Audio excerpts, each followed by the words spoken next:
suppose, if that makes sense. Yeah. Talk to me about the night before and then the night after America's Got Talent aired. And I hope, do you know what I'm talking about? Yeah, Yeah, the Americana thing. Well, okay, so the way that it changed for me was, I feel like people always talk about like your big break, but I never really did like a big break. I think it's like the culmination of a lot of little things. And I feel like I hopefully still have some waiting for me, but there have been a few like moments in my life that have really sort of changed the trajectory of my career. And that was one because like I had a song that was going viral on Musically at the time called The Water Fountain that was actually more popular than I Built a Friend, but there was no charting system for it and I couldn't sell it on iTunes because I didn't own the master right to it. It still belonged to my previous label. I was able to re-record I Built a Friend in time to get it to Shazam so it could chart on Shazam and go on iTunes, but I couldn't do it for time. When he danced to the song and it got Shazammed and went to the top of the Shazam charts, and then it went to the top of iTunes. I got like the next day, all of a sudden I was like, yeah, okay, I'm going to get another record deal, and that like put me back in the game because like my parents are very supportive of me. They let me live at home. And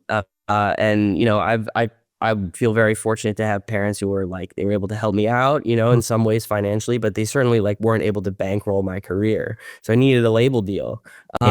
So getting a label deal kind of put me back in the game. So at first I was like looking for, I was like, I met one of my favorite artists one time, Jason Mraz, and this is like before I put any music out, and he said to me, he was like, if you kind of just follow your heart and you do what feels right to you and you make the music that you want to make, like it should be enough to get you to the next round. It might not make you a star or whatever, but it will keep you in the fight. And for me, I was like, the day before I wasn't sure where my life was headed, and the day after I was like, okay, I've got legs now. I'm still in the fight for another round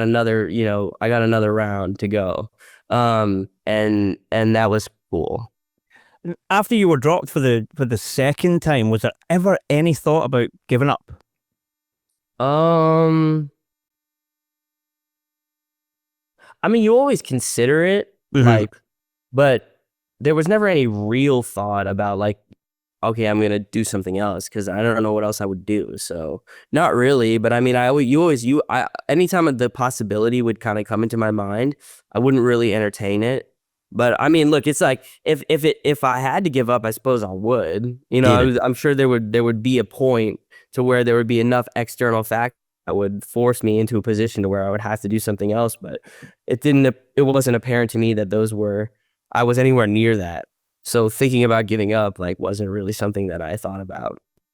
So at this point, I need you to inspire me, right? This is there's something that I've heard you say quite a few times, and it sticks out to me. But I want you to talk to me about it because you are very adamant that fitness is important for your mental health. Yeah, it is. Now, you met me last week. I'm not the fittest person in the world, right? I mean, like neither am I. Well, you're a lot fitter than I am. But the point is are you like, how does it help you? How does that kind of working out, being fit, being exercise, how does it help you? How does it make you feel? I would love to do it, but I'm a lazy bugger. It does everything, and it sucks that it does everything because it's so good for you. And I've actually lost in the last like 3 years. When I made Narrator for You, before then, I was in good shape. I was exercising. I was forcing myself to go to the gym.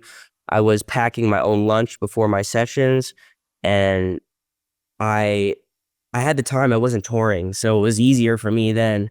Not to make an excuse, but then when I started touring, that kind of all fell apart. And around the Mind is a Prison time, I was like eating not enough, or I was eating too much. I was eating like one meal a day, waking up at like 4 p.m. in Europe.